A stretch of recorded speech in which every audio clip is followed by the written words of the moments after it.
Alright, I figure since everybody else is making videos, Precision Reptiles, might as well make one too. Truthfully, these snakes are probably one of the smartest snakes you could be around, besides like maybe Ophiophagus hannas, king cobras. The way they recognize us and can decipher between different people. I almost think they could read your actions. If they feel you freaking out, I'm sure they'll freak out, and I've seen it. The more calm you stay, the better it is anyways in any situation, especially a heightened situation. So if you stay calm, the snakes tend to want to stay calm too. But even if they want to freak out, as long as you stay calm, you'll be able to read them a little bit better. The main thing is if you have like a real flighty or aggressive snake, that sometimes it might not even be a good idea to pull it out that day. Give it a day. Come back the next day, try to clean its cage, and maybe it'll be in a better mood or whatnot. Right now I'm going to show you. I got 3 of my bigger girls right here. They're in 6 foot by 18 by 30 inch enclosures. These girls get cleaned once a week, so they're handled at least once a week. I've owned this girl probably 3 years. I've owned this girl 2 years, and this girl probably a year and a half. They're all pretty good snakes. This one could be a little flighty, really food aggressive. And in fact, like people say, tap tap train. Sometimes this girl won't come out of her food response. So I think she'll probably be the best one to show you guys. So right here, I like to soak my snakes when I do clean. That way they get at least a good height rating once a week. But the trick is, if you're going to add anything to the water, like that Horclexidine or whatever the hell it's called, or say soap or whatever, you need to put your snakes in here for at least a half hour, 45 minutes.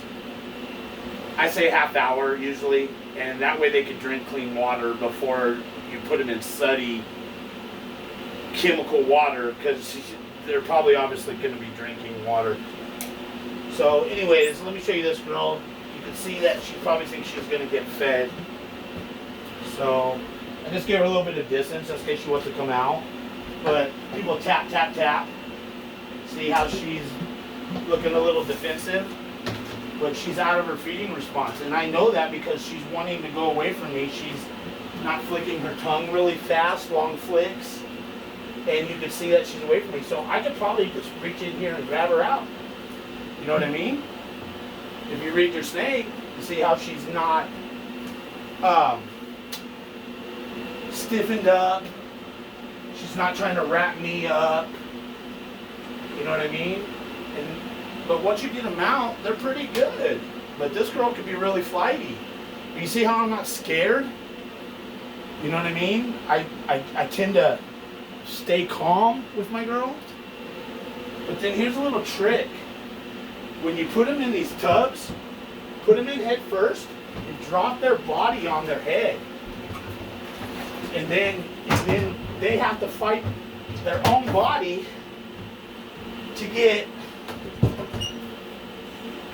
out of the tote. I watched a video the other day, a guy putting his snake in a tote and he's slamming the lid on it. And that can't be good for the snake. It freaks them out. I mean, you're slamming it on its back. So I just figured the more calm you stay, the calmer they stay. But you see how that was a one-man job. You know what I mean? And that's probably the craziest snake that anybody could be around. You know what I mean? Or one of them. But I put a lot of time in her. I've held her, and her food aggression has gone down quite a bit. But like I said, she recognizes me, and they're just amazing snakes. And that I think if people just realized, if they put more time in their snakes, had a little bit more confidence, and just be really self-aware, and you can read the snakes, read their flickers, With the tongue flicks, eyes dilated.